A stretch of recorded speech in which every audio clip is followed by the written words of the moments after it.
Hello and welcome to another episode of The Week Gone By. I'm Southasia and I'll give you a brief of all the news that has happened in South Asia during the past week. With the prices of essential commodities reaching worrying levels, Prime Minister of India Manmohan Singh held a high-level meeting last week to find ways to tackle inflation, particularly of food items.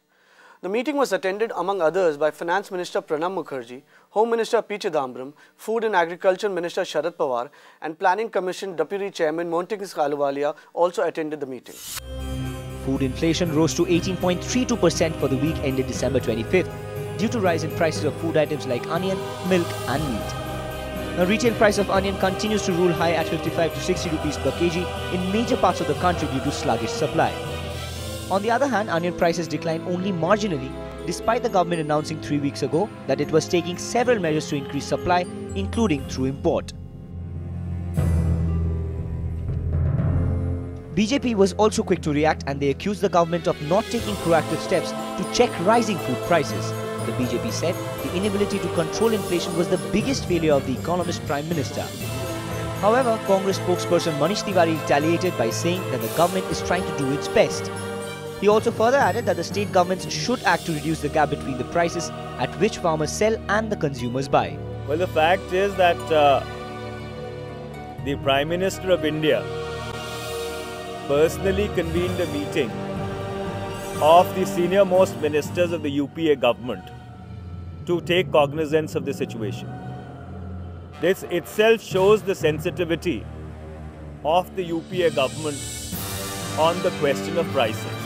But taking the attack on the government a notch further, the BJP also accused the Prime Minister of leading the most corrupt government in the country's history. The BJP spokesperson Ravi Shankar Prasad moreover said that the UPA too has little idea on how to deal with the various problems plaguing the country.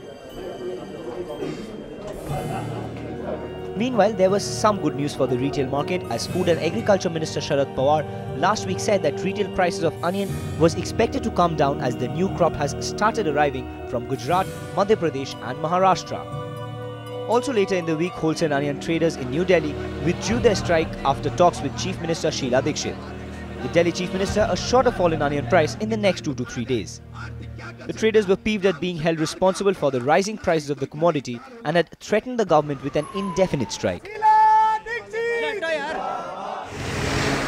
Now, it was also last week that the bodyguard behind Pakistan's most high-profile political assassination in 3 years confessed that he had attacked alone in the shooting of the Punjab Governor Salman Taseer. Police Commando Malik Mumtaz Hussain Qadri appeared in court for a remand hearing following his official confession. Appearing in the court, Qadri said that he had killed in the name of religion because the governor of Punjab province wanted to reform the blasphemy laws. Members of the main ruling Pakistan People's Party had however suggested that his killing was part of a wider plot and slammed security failures that led to his death. The next hearing has been scheduled for January 24th. Now later in the week, Pakistan President Asif Ali Zardari appointed his close aide Latif Khosa to succeed the slain governor of the biggest province of Punjab. The Pakistan Muslim League Nawaz neither hailed nor opposed the appointment of Sardar Latif Khosa as the new governor of Punjab. Party chief Nawaz Sharif said that he and his party had no objection to the appointment. He also added that the government had not consulted his party on the issue. But however, the appointment of Sardar Latif Khosa was challenged in the Lahore High Court on Wednesday during the past week. Reports suggested that the petition was filed by a local lawyer against the appointment and it stated that Khosa's selection, despite the corruption allegations against him, was a violation of the Constitution's Article 62 and Article 63. Khosa had been earlier removed over corruption charges from important offices on the directives of Prime Minister Yusuf Raza Gilani. We will now check out updates from Bangladesh, where Bhutan's Prime Minister and SAARC Chairman Jigme Y Thinley arrived in Dhaka on a 4-day official visit to Bangladesh with economic and political cooperation on top of his agenda. A Druk Airlines flight carrying the Bhutanese Prime Minister and his entourage landed at Hazrat Shahjal International Airport. On his arrival, Prime Minister Sheikh Hasina received Thinley at the VVIP tarmac and a 21-gun salute to welcome the Bhutanese leader.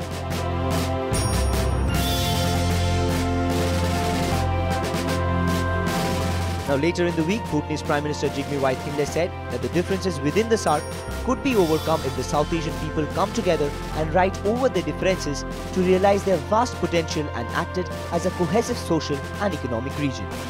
Pillay made the statement at a banquet hosted by Bangladeshi Prime Minister Sheikh Hasina. On Bangladesh-Bhutan relations, he moreover said that the two neighbours would continue to cooperate in the fields of culture, trade and environment. Bhutan moreover assured Bangladesh of extending cooperation in the hydropower sector, in which the Himalayan country has huge potential. It was during an official talk when Hasina requested her Bhutanese counterpart to consider Bangladesh in its future hydropower projects, either as an investment partner or equity sharing, or a direct purchaser of power. On the other hand, the Bhutanese Prime Minister came up with an idea of holding a tri-nation discussion among Bangladesh, Bhutan and India to meet Bangladesh's acute demand for electricity on Thursday. He also said that currently Bhutan is rather overcapacitated with 10 mega hydraulic power projects committed to India, which will be completed by 2020. A function was also held at the International Convention Centre at New Bhubaneswar, and the UN political mission in the country observed a flag-lowering ceremony to mark its closure. Issuing a statement, UNMIN Chief Karin Landgren said, as the term of the mission gets over, a small mission of liquidation team will remain in the country to complete the administrative withdrawal matters. Landgren also expressed concerns over the peace process that has remained unfinished. The function was attended by political leaders, top Nepal army officials and UNMIN staff. After those updates from Nepal, we will now go across to check some of the updates from Sri Lanka. Well, more than 1 million people have been affected by the devastating floods in Sri Lanka as a monsoon fury worsened in the island nation. Disaster Management Minister has moreover said that the losses due to the rains are around 30 billion rupees.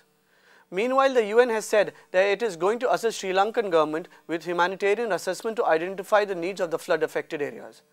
The government has also deployed around 28,000 armed forces and the police personnel for relief work in the flood-ravaged areas.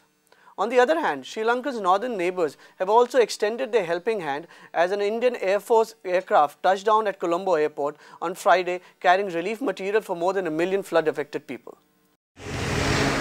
Time to check up some of the business news updates from the region now. It was last week that the share prices marked the biggest fall ever in the Dhaka Stock Exchange early last week, thus prompting the authorities to stop trading at Dhaka and Chittagong stock exchanges. On Monday, within the first 55 minutes of the day's trading, the index dropped to just over 600 points for a record 9.25%. Following the dip in the stock market, angry investors clashed with the police within half an hour after the market regulator ordered Chittagong Stock Exchange shut. More than 1,000 investors poured into the main street of Ogrobad commercial area on Monday, demanding the withdrawal of Securities and Exchange Commission chairman and the Bangladesh bank governor. But however, Commerce Minister Farooq Khan blamed the unstable international market for soaring prices of basic commodities in the local market. Khan also claimed that the basic commodities prices are much lower than in the neighbouring countries. Meanwhile, the Securities and Exchange Commission took a series of measures in a desperate bid to cheer up retail investors.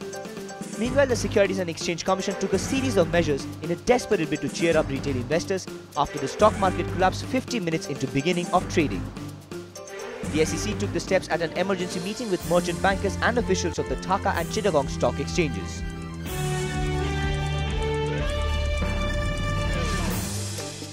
Bangladesh Bank also asked banks and other financial institutions which have a major investment in the capital market not to sell out their shares as long as the crisis persists. The bank regulator also eased the deadline for the banks to recover loans of 1 crore taka and above, which were diverted from the sectors showed in credit proposals in other areas. But the following day, share prices shot up with resumption of trading and set a new record. The benchmark index of Dhaka Stock Exchange gained 1,017 points to reach 7,516.48, recording over 15% increase at the closure of the day's trading. Hundreds of investors queued up for buying issues at highest price, banking on the rate plummeted over the last few days, but failed due to non-availability of sellers. Now, stock markets in India and a handful of other smaller Asian countries which surged last year are starting to remind investors of the risks that are involved in trading.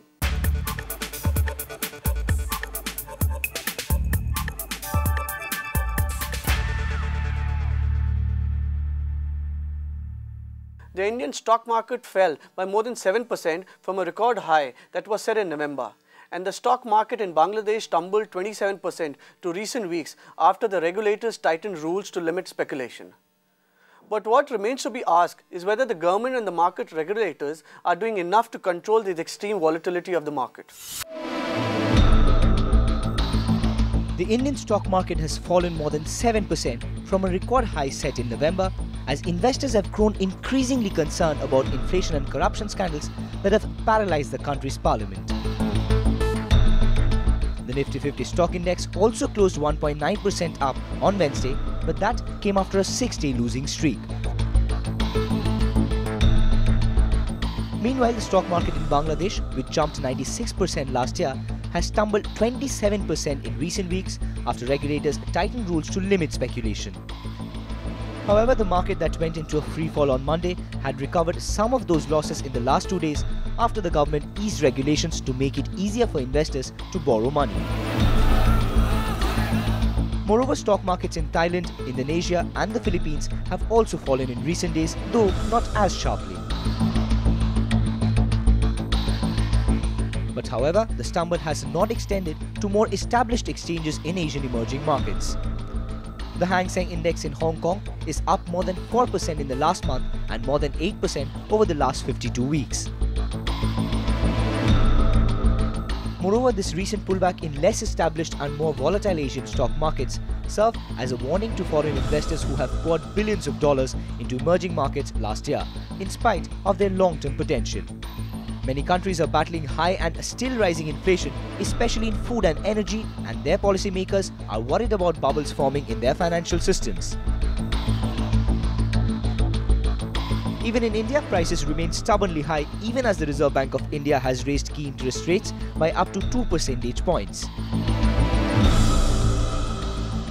In the recent sell-off, investors have driven down the price of bank, real estate and energy companies that are more reliant on politicians and bureaucrats. At the same time, they have bid up the price of technology and pharmaceutical companies that earn much of their revenue outside the country and are less entangled with the government. And the individual circumstances of the sell-off in other countries are somewhat different from India's, but they also speak to the growing pains that emerging markets often encounter as they rush headlong into this future.